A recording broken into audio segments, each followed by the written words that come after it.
Today is going to be story time with K22 Podcast and the Hebrew Hammer. If you're asking why the Hebrew Hammer, because it's better to be a hammer than a nail. This story is going to be called The Truth About Jews and Foreskin. This story is going to be funnier than the time I gave my rabbi a non-kosher hot dog at my college graduation party. And I'll tell you what, we don't spill tea on this channel. I'm a salty ass motherfucker, so we drink lemonade.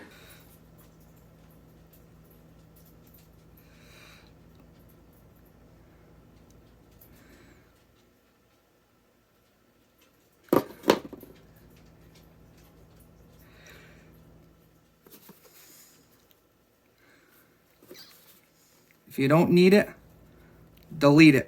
So I'm a conservative Jew, and at the time we didn't have a rabbi, so we had a cantor. He was acting as the spiritual leader, so I can only go by what he told me. So if you're not sure what a cantor is, it's right underneath the rabbi.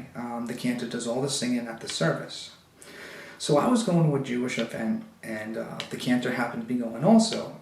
He was an older guy. He didn't like to drive at night, so he was like, "Hey, could you give me a ride?" I had no problem with that. I said, sure. I picked him up at the temple. We met there, and we drove off. So we started to engage in conversation, and there was one thing that always bothered me that I really wanted to get off my chest. So it was just him and I figured it would be a great opportunity. So I took a deep breath, and I said, "Cantor, how did Nazis distinguish Germans from Jews?" And he told me that Nazis didn't circumcise their baby boys at birth, which was really odd to me. I didn't really ask any more questions because, again, it was getting really uncomfortable at this time. So I just changed topics, and left it at that. And I quickly just changed topics at that point. Now, this didn't sit well with me. I would have imagined that my own people would have stopped circumcising their young for the time being. If I had to guess, Jews are very, very proud people. The Jews have been circumcising their baby boys since they became an ethnic group, and we're not going to stop now for some dictator. It's part of who we are, and Jewish law is to be taken very, very seriously. Now I'm going to read you a part of the Old Testament what circumcision means to the Jewish people.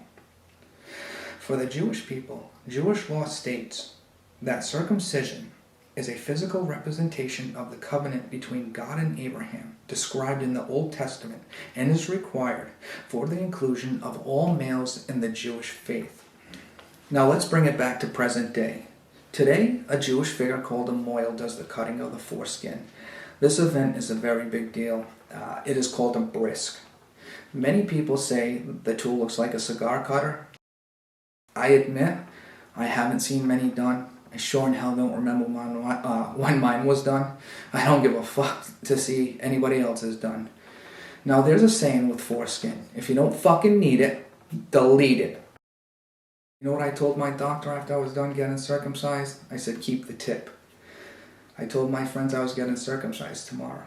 I asked if they had any tips. Someone asked me, how'd you get circumcised?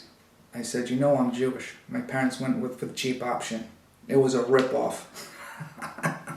Sorry, I had to throw those in there.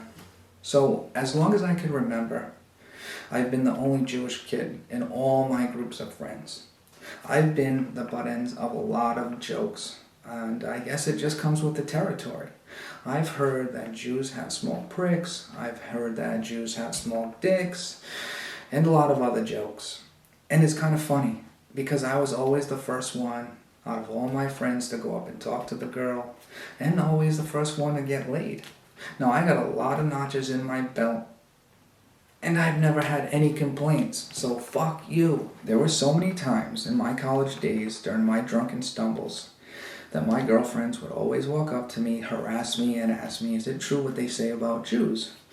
And I would always say, let me guess, small penis? I would always chuckle. After being the butt end of so many jokes for so many years, I just quit caring. I was always confident, never had a problem in that department. So I'd always say at the end of the day, hey, you want to find out? I mean, Jews do it best under the sheets, right? We do it for 8 crazy nights, holla at your boy, right? My tip for those who aren't circumcised, if you don't need it, delete it. I've been with many girls in my time. Not all good looking, some with some drunken bear goggles, and honestly, the majority of them would tell me that they prefer somebody who isn't circumcised. Big shout out to my boy Ethan from H3 Podcast, who is also Jewish, because we got circumcised together. As always, this is the Hebrew Hammer, and I'm out.